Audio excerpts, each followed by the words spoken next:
Hello everyone and welcome back to my channel. Today I'm going to be doing a sit down video. I'm going to be doing a 2025 book tag video. I have the questions here in front of me from Larry Reads and I'm just going to read them off. And it's the beginning of the year tag questions and there are 18 questions. So we're going to start with the first one, which is how many books are you planning to read in 2025? I am planning to read 100 books in 2025. Last year, the first year I did 75 and I read 100. The last year I did 150 and I read 170. And this year I'm going with 100 because I feel like last year, because I set my goal so high, I ended up just prioritizing quantity over quality. And I felt like I had a lot of lower rated books because I was just trying to pack them all in the year. So yeah, my goal for 2025 is 100 books, and I have a Goodreads and a Storygraph and a Fable account, so if you want to go and follow my reading on any of that, then you can. I'll link them down below.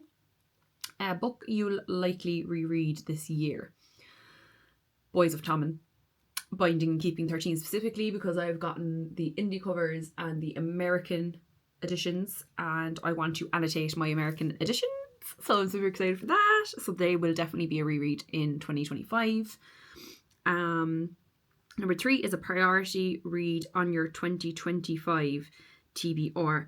A priority read for me on my 2025 TBR is Throne of Glass. They are priority for me. I was only speaking about this with someone, when was it? I can't remember. I was only speaking about it recently, how it took me a year and a half to read ACOTAR. I don't want the same to happen with Throne of Glass, so that is a priority for me this year. That is it's not just a priority read, it's a priority series for me in 2025. So that will be a series. Like, I literally have the series box set all ready to go, so I just need to start, basically. I just finished Onyx Storm today, so I'm going to hold off on starting Throne of Glass because I feel like I'm going to go into a bit of a slump after Onyx Storm. But that is a massive priority for me in 2025, is to read Throne of Glass. Number 4, an author you won't be reading more books from this year. There isn't really any author that I can think of that I don't want to read, because I took this from Destiny Sidwell. She does 3-book rule, and if she doesn't enjoy 3 of their books, then she doesn't read the author anymore. But I haven't really gotten an author yet that I've read 3 of their books and I'm like, not for me. So far, there's no author that I'm not going to be taking into 2025 with me, but that could change as the year goes. Yeah, that I'm going to stick with that, because I like to give authors as many chances as possible, because just because I didn't like one book from you doesn't mean I won't like another. So at the moment, there isn't any. Possibly, actually, and this is possibly because I've only read one book of theirs, 2, and I didn't really enjoy either so far, which is Grady Hendrix. I got gifted an ARC, which was a Witchcraft for Wayward Girls. Really didn't enjoy that. I was so confused the whole time reading. And then the second one was the Final Girl Support Group. Really didn't enjoy that either. So I'm going to give him one more chance and read one more of his books, and if I enjoy it, great. If I don't, then I won't continue reading his books. But that's, yeah, so far Grady Hendrix may be the only one that I can think of. Something new you want to read, new genres or tropes. Something new that I want to venture into, because so far I'm quite new to fantasy. But I find that the books I read have to have a subplot of romance, or like there has to be a heavy subplot of romance for me to quite enjoy it. But I want to venture out, because when I read ACOTAR, I read all of them last year, but I read them quite far apart, and I expected Akamov to be my favourite because there's quite a lot of romance in that. But I actually really enjoyed ACOWAR, which is mainly political based and war focused. So I really enjoyed that, but I felt that there was still that subplot of romance that kind of kept me going. But I really want to branch out and read more books that are just fantasy based, that there isn't any romance, it's just political, it's just war, it's dystopian, we're following that. So that's a major goal for me in 2025, is to branch out and read more books that are in the fantasy genre and don't focus on romance, basically. Question number 6, a popular book you want to read. A popular book I want to read. There's loads of them. There's too many of them. But one I would say that's been on my TBR the longest, that is really, really popular, and I have to read it in 2025 because I've had it since 2021 or 2022, whenever it came out. 2022, I think, maybe. I could be wrong. 2022, 2023. Is Babel by R.F. Kuang. It's on my TBR. It's been moved from shelf to on the ground to in the TBR cart to on the TBR for the month, on the monthly TBR, then back to the shelves again. So that is being read. That is priority for me in 2025, is to read it. So that's a popular book I want to read. Question number 7 is most anticipated 2025 book release. My most anticipated 2025 book release was Onyx Storm, but that's been and gone, lads. That's been and gone. My next big release for 2025 is Great Big Beautiful Life by Emily Henry. If you're a Swiftie fan, she said the book basically follows the last great American dynasty. Not follows, but kind of is reminiscent of that song. And I just really like the concept of it. I really, really am liking the concept of it. I'll get the synopsis up actually there quickly, and I'll read it out for you if you haven't read it already, which is Great Big Beautiful Life. So the synopsis: 2 writers compete for the chance to tell the larger-than-life story of a woman with more than a couple of plot twists up her sleeve in this dazzling and sweeping new novel from Emily Henry.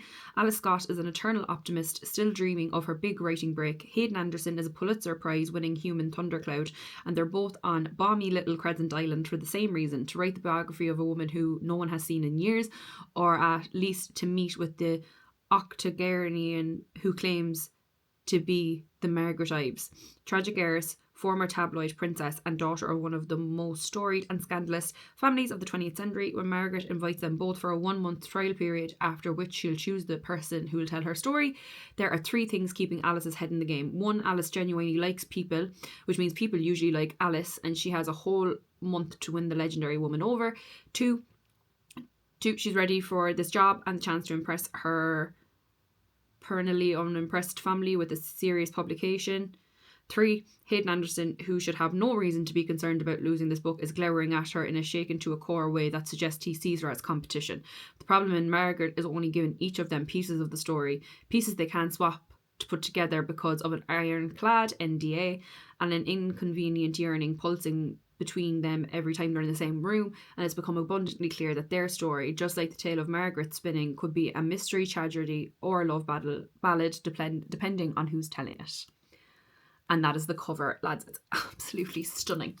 I cannot wait to read it. I'm so excited, and it comes out April 22nd. So yes, that's my most anticipated book read for 2025. Next question, number 8, is a bookish goal for 2025. I've already kind of said that with my reading goal. My main bookish goal is to prioritise quality over quantity books that I'm actually really enjoying. And I've never DNF'd a book, so I think another priority is that if I'm not enjoying a book by 20% in, 30% in, I'm not going to bore myself with keeping reading it. I'm basically just going to DNF it, whether that's a soft DNF or a full DNF. I really need to prioritise doing that in 2025 so that I really get to the books that I want to read and enjoy. So yeah, that's my bookish goal. Number 9, a book that's been on your TBR that you probably won't ever read. I'm just trying to look now. I have the answer. It would be Ninth House and Hellbent.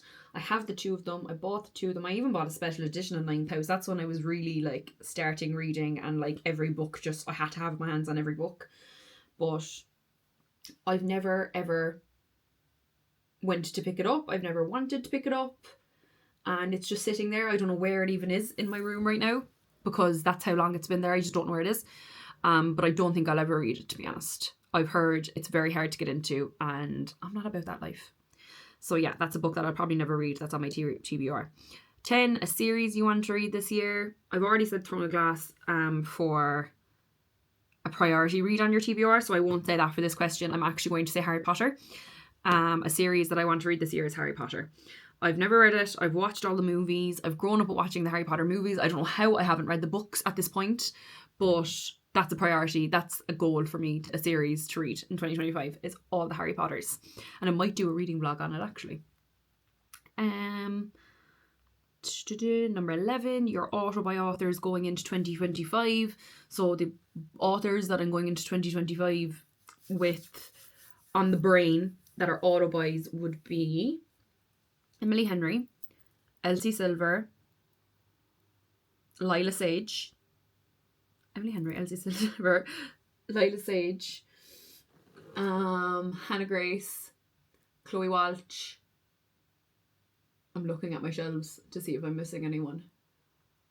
I think, yeah, we'll go top 5. They're my top 5 that will be auto buys this year for me. Other ones are just a great addition, but they're the 5 that when I see their books this year, if they're releasing books this year, I have to buy them. What's the next question? Your auto by authors, yeah, going into 25. A book to show adaptation that you're excited about this year. There's none that I've heard of. I haven't heard of any being released this year, so for that question there's no answer, unfortunately, because I haven't heard of anything being made into a movie or a TV this year so far. I know that like the Off-Campus series is in the works, Fourth Wing is in the works, like the Twisted series, Twisted Love particularly, is in the works. I know there's a lot that are due to come, but there's nothing that is actually coming this year that I can think of. But I do want to rewatch Daisy Jones and the Six this year. A book, a sequel you're anticipating. A sequel I'm anticipating. I'm trying to think because I'm not really in the middle of that many series that I can think of that there's a book coming out for. Maybe Fearless, because I have not read Reckless yet. So I'm anticipating reading that sequel, even though it's not a new release. I'm anticipating reading Reckless and then Fearless. So yeah, we'll just go with that. We'll go with the Powerless, Reckless, Fearless trilogy books by Lauren Roberts. I think we're anticipating. Number 14, bookish things you're leaving in 2024. Not DNFing.